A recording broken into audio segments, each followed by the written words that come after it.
Awalnya, ini hanyalah sebuah pembunuhan biasa. Tapi ketika diselidiki lebih dalam, banyak sekali kejanggalan demi kejanggalan yang terjadi. Semua bukti mengarah ke beberapa orang yang berbeda. Apa yang sebenarnya terjadi di balik pembunuhan misterius ini? Dan inilah Havana.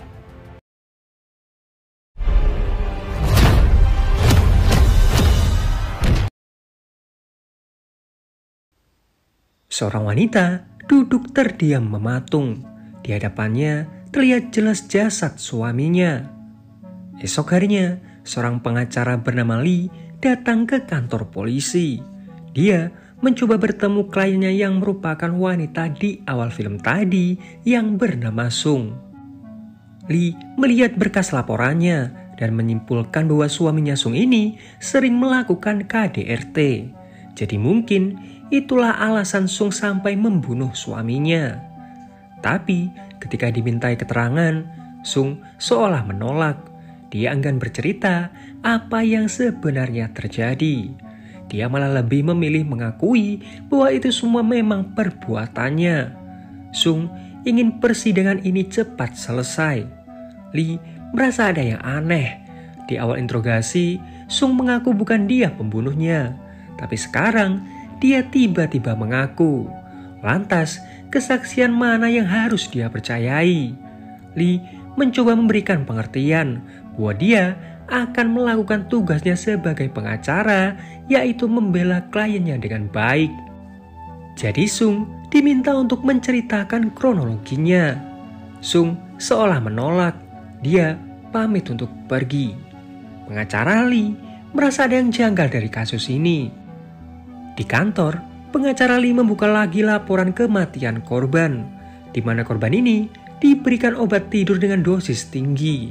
Lalu, mulut dan hidungnya diberi lem sampai korban tidak bisa bernafas. Rekannya lalu bilang bahwa korban ini pengusaha yang cukup kaya. Jadi kemungkinan motifnya adalah harta, apalagi korban punya polis asuransi dalam jumlah besar. Lagi pula, pelaku juga sudah mengakui bahwa dia pembunuhnya. Tapi pengacara Lee tidak mau gegabah. Dia menemukan kejanggalan. Karena awalnya, Sung tidak mau mengakui perbuatan tersebut. Cuma setelah pihak kepolisian menemukan jurnal pribadinya, Sung akhirnya mengaku. Karena di dalam jurnal itu, dia menulis rencana untuk membunuh suaminya. Bahkan, dia juga menulis dosis obat tidur yang pas yang akan dia gunakan. Cuma, pengacara Lee juga menemukan kejanggalan lain. Karena dari laporan polisi, belum diterbitkan surat penggeledahan. Jadi dari mana kepolisian mendapatkan jurnal tersebut? Tiba-tiba, pengacara Lee mendapatkan sebuah paket dari pengirim bernama Havana. Isinya sebuah Alkitab. Rekannya lalu bilang bahwa Sung juga sering pergi ke gereja. Esok harinya, pengacara Lee menemui Sung kembali. Dia menunjukkan sebuah Alkitab yang dikirimkan oleh seseorang bernama Havana. Apa mungkin Sung mengenal orang yang disebut Havana? Sung menjawab tidak. Pengacara Lee lalu meminta Sung untuk membuka Alkitab tersebut. Ada bagian yang ditandai. Sung lalu membukanya dan membaca bagian yang ditandai itu, yang bertuliskan bahwa Sung tidak perlu takut karena dia akan terus bersamanya. Sung lalu menutup Alkitab tersebut dan pamit pergi. Pengacara Lee meminta Sung untuk tidak menyerah di kasus ini karena dia juga punya anak yang perlu sosok ibunya. Sidang pertama pun dilakukan. Jaksa penuntut menjelaskan bahwa korban ini disuntik obat tidur dengan dosis yang mematikan. Lalu, dalam keadaan lemas, pelaku mengelem mulut dan hidungnya hingga korban perlahan-lahan tewas karena tidak bisa bernafas. Motifnya, dikarenakan korban ini sering melakukan KDRT. Pengacara Lee menolak, kliennya bukanlah pelaku pembunuhan. Dia juga menolak beberapa cara polisi melakukan penyelidikan, seperti penggeledahan yang tidak disertai surat, interogasi dengan penuh tekanan, sampai kesaksian yang belum jelas buktinya. Intinya, pengacara Lee meminta sidang untuk ditunda. Nah, di sini Sung meminta pengacara Lee untuk mengunjungi anaknya yang kini hidup dengan neneknya. Esok harinya, pengacara Lee menemui Minji, anaknya Sung. Cuma Minji terlihat sangat tertutup dan tidak ingin menemui siapapun. Lee lalu menemui rekannya yang lain. Nah, rekannya ini ngasih tahu bahwa dia melihat rekaman saat Sung dipaksa oleh pihak kepolisian melakukan reka adegan. Pengacara Lee tentu bingung karena dia belum melihat rekaman tersebut. Jadi, beberapa hari yang lalu, ada seseorang yang memfollow-nya dan memberikan sebuah link ke rekaman tersebut. Sidang kedua dilakukan. Ketua penyidik di kasus ini dihadirkan sebagai saksi. Pengacara Lee menyinggung soal buku jurnal yang disita sebagai alat bukti. Ketua penyidik mengiyakan hal tersebut, apalagi di dalam jurnal tersebut tertulis jelas dosis Profol yang akan digunakan untuk membunuh. Pengacara Lee lalu mempertanyakan surat penggeledahan dari pengadilan yang tidak ada, serta ada bukti rekaman video di mana kliennya dipaksa melakukan reka adegan. Sung juga dipanggil sebagai saksi, di mana pengacara Lee mempertanyakan soal kesaksiannya yang berubah setelah interogasi. Pengacara Lee ingin tahu apa yang sebenarnya terjadi. Sung pun cerita bahwa di malam itu dia dan juga suaminya menggunakan Profol. Tapi setelah itu Sung keluar sebentar. Dia ingin jalan-jalan dan kembali ke rumah. Pengacara Lee mempertanyakan alasan Sung keluar di tengah malam. Sung bilang dia ketakutan. Dia takut tidur di sebelah suaminya. Suami yang hampir setiap hari memukulinya. Pengacara Lee lalu menunjukkan bukti luka lebam di wajahnya Sung. Jadi, di malam itu setelah dipukuli dan diperkaos, Sung dibius paksa menggunakan Profol oleh suaminya. Setelah sadar, Sung lalu keluar rumah untuk menenangkan pikirannya. Tapi setelah kembali, dia sudah menemukan suaminya yang tewas. Saat sidang selesai, jaksa memberitahu pengacara Lee untuk tidak terlalu keras di persidangan ini. Apalagi Lee ini ada niatan menjadi jaksa. Jika tetap begini, ada kemungkinan keinginannya itu akan dipersulit. Lee tidak takut. Baginya, saat ini dia hanya menjalankan tugasnya sebagai pengacara. Sementara itu, Sung di sini kaget ketika adik iparnya datang untuk menemuinya. Sung terlihat ketakutan. Adik iparnya menanyakan kenapa Sung menyangkal semua kesaksiannya di persidangan. Sung bilang dia hanya ingin mengatakan apa yang sebenarnya terjadi. Si adik ipar mau membantu memberikan kesaksian untuk mengurangi hukumannya. Tapi dengan syarat hak asuh Minji diserahkan kepadanya. Sung pun muak dan pergi. Tapi adik iparnya bilang dia sudah mengirimkan petisi ke pengadilan untuk hak asuh Minji. Sung terus kepikiran kata-kata dari adik iparnya tadi. Dia ingin segera pergi menemui anaknya. Para penjaga mencoba untuk menenangkannya, tapi Sung malah menyerang mereka. Esok harinya, pengacara Lee dipanggil. Dia agak bingung kenapa kliennya sekarang diborgol. Penjaga mencoba menjelaskan bahwa Sung tadi malam membuat keonaran, bahkan dia sampai menyerang penjaga. Sambil terbata-bata, Sung menjelaskan bahwa adik iparnya ingin merebut hak asuh Minji. Dia sudah mengirimkan petisi ke pengadilan untuk urusan hak asuhnya. Pengacara Lee mencoba untuk menenangkannya. Lee bilang bahwa saat ini mereka harus fokus di persidangan. Begitu Sung dinyatakan tidak bersalah, maka dia akan segera bebas dan bisa berkumpul lagi dengan Minji. Pengacara Lee bilang bahwa saat ini polisi menggeledah rumahnya Sung sekali lagi. Mereka juga mengecek rekaman CCTV taman di dekat sana. Jadi, apakah ada yang perlu pengacara Lee tahu tentang semua ini? Sung terdiam sesaat. Dia terlihat kebingungan, tapi Sung bilang tidak ada yang perlu dia ceritakan lagi. Di tempat berbeda, seorang wanita melihat polisi yang saat itu mencoba mencari saksi yang melihat mobilnya Sung. Malam harinya, polisi mengecek kembali rekaman CCTV, di mana terlihat mobilnya Sung yang datang di malam itu ke sebuah taman. Nah, ternyata ada seorang saksi yang melihat semuanya.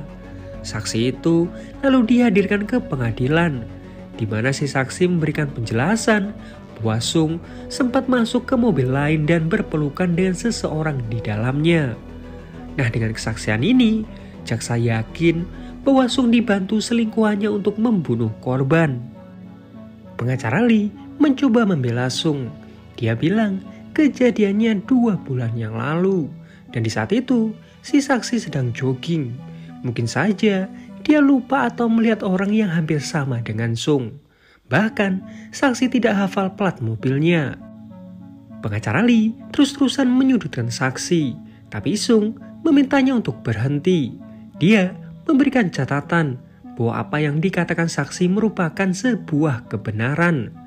Jaksa meminta Sung untuk berterus terang siapa orang yang dia temui di malam itu. Pengacara Lee menolak karena itu bagian dari privasi kliennya. Cuma jaksa curiga, bisa saja memang Sung ini bersekongkol dengan orang yang dia temui di malam itu. Jika memang tidak, buat apa identitasnya ini disembunyikan? Sidang pun ditunda. Hakim mulai merasa ada kejanggalan di kasus ini. Hakim mulai membuka beberapa bukti yang sudah terkumpul. Dia juga melihat isi jurnal milik Sung, di mana Sung yang sering dipukuli bingung harus pergi kemana. Di saat itulah Sung bertemu dengan selingkuhannya, di mana hidupnya perlahan mulai kembali lagi. Sung bahkan mengikuti sebuah klub pecinta buku. Nah, bukti di jurnal itu juga yang membuat pengacara Lee ini kebingungan. Bahkan Sung tidak mau mengatakan siapa selingkuhannya ini. Dia bahkan rela memecat pengacara Lee jika dia tetap menanyakan identitasnya.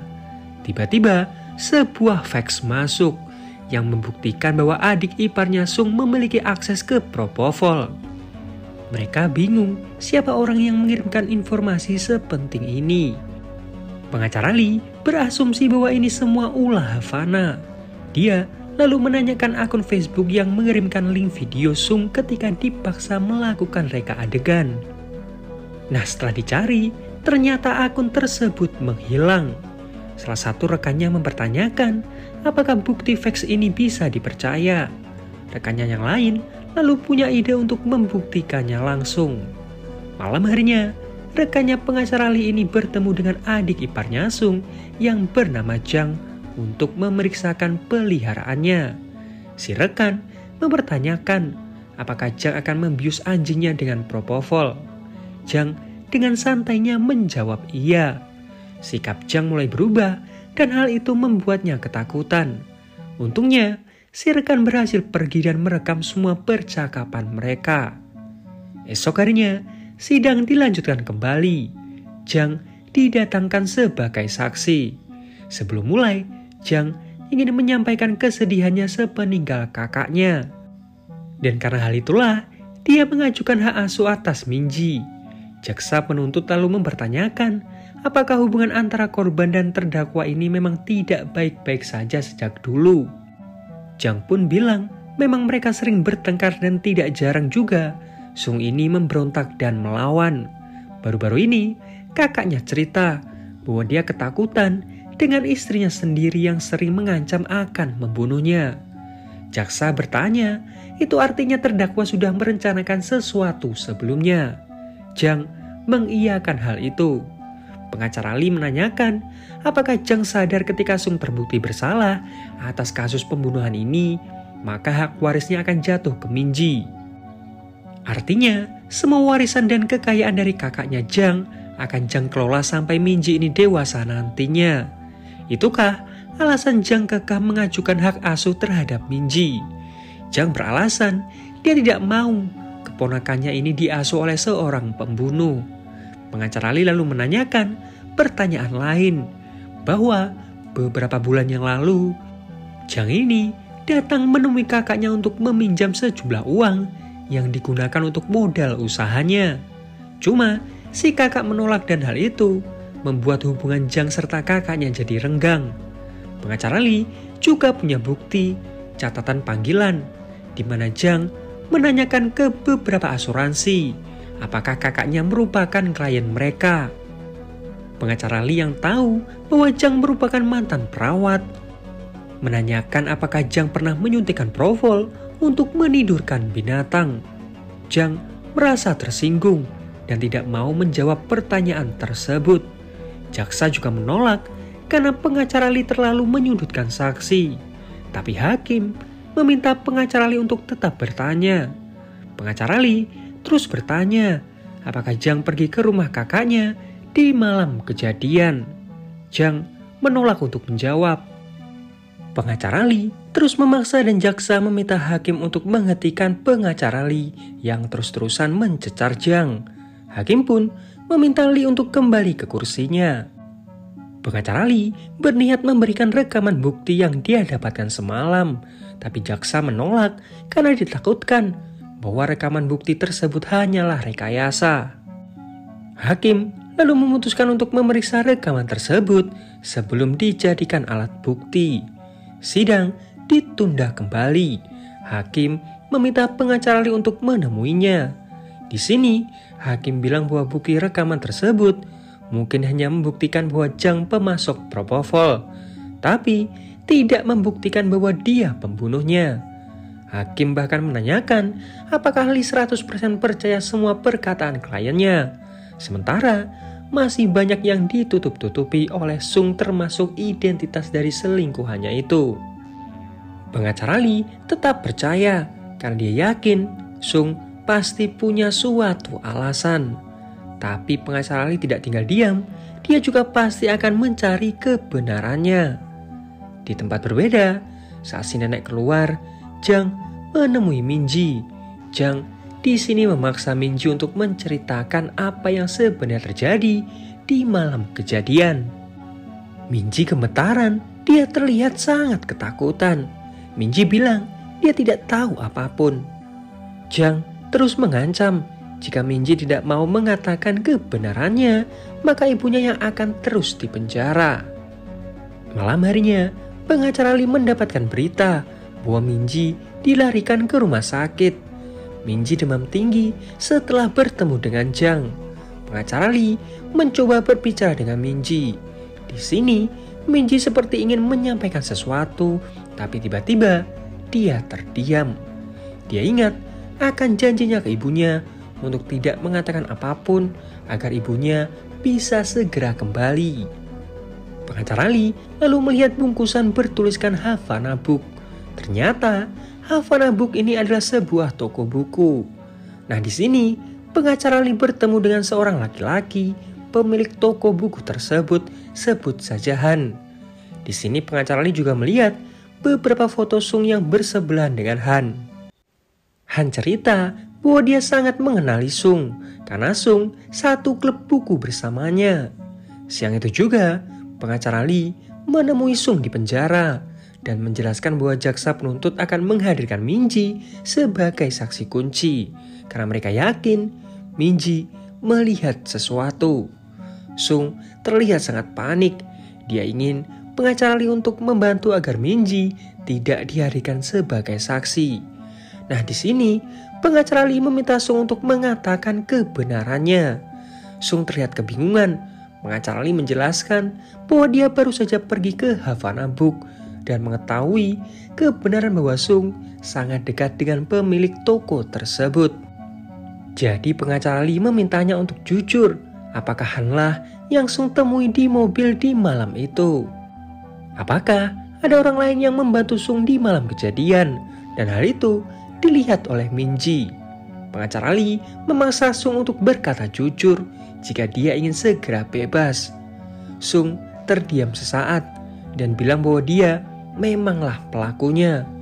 Sung memintanya untuk segera pergi. Saat di parkiran, pengacara Lee mencoba untuk merenung. Nah, di sini dia melihat seseorang yang dia temui di lorong tadi. Ketika diikuti, ternyata mobil tersebut berhenti di toko Havana Book. Pengacara Lee lalu menemuinya. Esok harinya, persidangan dilanjutkan kembali. Jaksa penuntut berencana menghadirkan Minji sebagai saksi. Tapi di sini, Sung menolak dan memohon ke hakim. Hakim lalu meminta pengacara Lee untuk membuat keputusan. Pengacara Lee terdiam sesaat. Dia menatap Sung dan bilang akan membantunya. Pengacara Lee lalu menghampiri hakim dan menanyakan apakah tidak apa-apa. Hakim seakan mengiyakan hal tersebut. Pengacara Lee bilang ke jaksa penuntut, daripada menghadirkan Minji sebagai saksi yang umurnya masih 7 tahun, dia akan menghadirkan saksi kunci, yaitu orang yang ditemui Sung di dalam mobil di malam kejadian. Dan orang tersebut adalah Hakim Choi. Semua orang terkejut mendengarnya. Hakim Choi pun menyanggupinya. Dia lalu mundur sebagai hakim di kasus ini. Sidang lalu ditunda. Hakim baru pun didatangkan. Sementara Choi saat ini dijadikan sebagai saksi. Pengacara Lee lalu bertanya, apakah yang terjadi di mobil di malam itu?